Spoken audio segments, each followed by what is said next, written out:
Then the work on the house of God that is in Jerusalem stopped, and it ceased until the 2nd year of the reign of Darius king of Persia. Chapter 5. Now the prophets, Haggai and Zechariah the son of Iddo, prophesied to the Jews who were in Judah and Jerusalem in the name of the God of Israel who was over them. Then Zerubbabel the son of Shealtiel and Jeshua the son of Jozadak arose and began to rebuild the house of God that is in Jerusalem, and the prophets of God were with them, supporting them. At the same time Tattenai the governor of the province beyond the river, and Shethar-Bozenai and their associates came to them and spoke to them thus, Who gave you a decree to build this house and to finish this structure? They also asked them this, What are the names of the men who are building this building? But the eye of their God was on the elders of the Jews, and they did not stop them until the report should reach Darius, and then an answer be returned by letter concerning it. This is a copy of the letter that Tattenai the governor of the province beyond the river, and Shethar-Bozenai and his associates, the governors who were in the province beyond the river, sent to Darius the king. They sent him a report in which was written as follows, To Darius the king, all peace. Be it known to the king that we went to the province of Judah, to the house of the great God. It is being built with huge stones, and timber is laid in the walls. This work goes on diligently and prospers in their hands. Then we asked those elders and spoke to them thus, Who gave you a decree to build this house and to finish this structure? We also asked them their names, for your information, that we might write down the names of their leaders. And this was their reply to us. We are the servants of the God of heaven and earth, and we are rebuilding the house that was built many years ago, which a great king of Israel built and finished.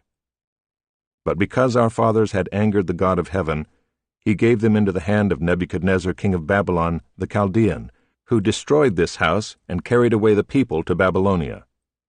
However, in the 1st year of Cyrus king of Babylon, Cyrus the king made a decree that this house of God should be rebuilt, and the gold and silver vessels of the house of God, which Nebuchadnezzar had taken out of the temple that was in Jerusalem and brought into the temple of Babylon, these Cyrus the king took out of the temple of Babylon, and they were delivered to one whose name was Sheshbazzar, whom he had made governor. And he said to him, Take these vessels, go and put them in the temple that is in Jerusalem, and let the house of God be rebuilt on its site. Then this Sheshbazzar came and laid the foundations of the house of God that is in Jerusalem, and from that time until now it has been in building, and it is not yet finished. Therefore, if it seems good to the king, let search be made in the royal archives there in Babylon to see whether a decree was issued by Cyrus the king for the rebuilding of this house of God in Jerusalem, and let the king send us his pleasure in this matter. Chapter 6.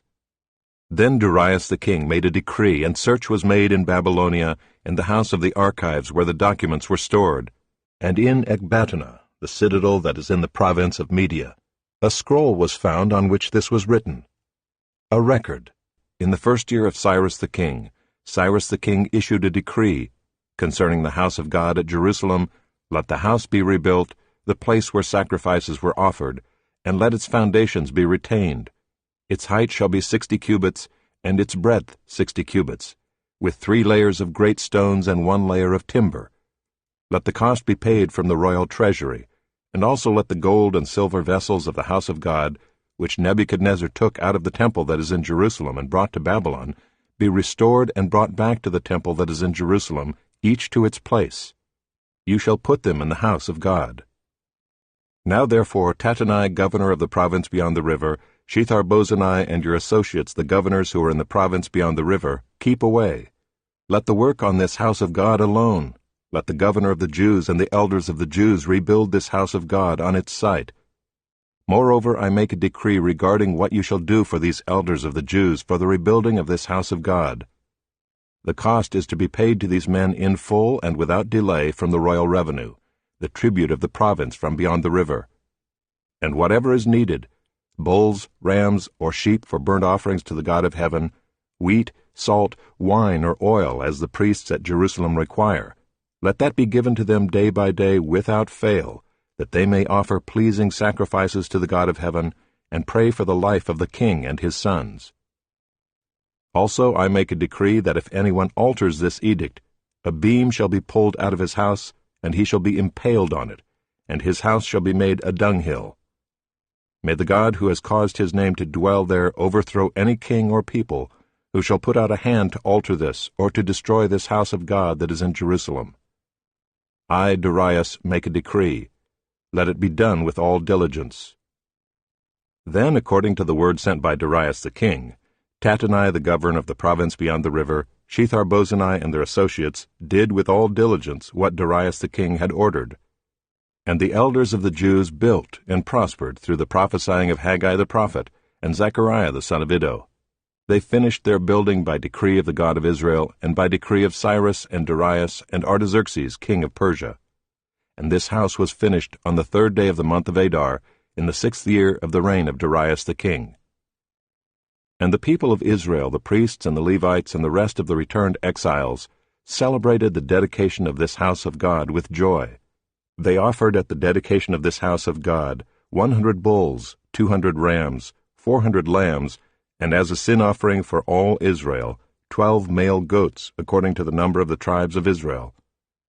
And they set the priests in their divisions and the Levites in their divisions for the service of God at Jerusalem, as it is written in the book of Moses. On the 14th day of the 1st month, the returned exiles kept the Passover, for the priests and the Levites had purified themselves together, all of them were clean. So they slaughtered the Passover lamb for all the returned exiles, for their fellow priests, and for themselves. It was eaten by the people of Israel who had returned from exile, and also by everyone who had joined them and separated himself from the uncleanness of the peoples of the land, to worship the Lord, the God of Israel. And they kept the feast of unleavened bread 7 days with joy, for the Lord had made them joyful, and had turned the heart of the king of Assyria to them, so that he aided them in the work of the house of God, the God of Israel.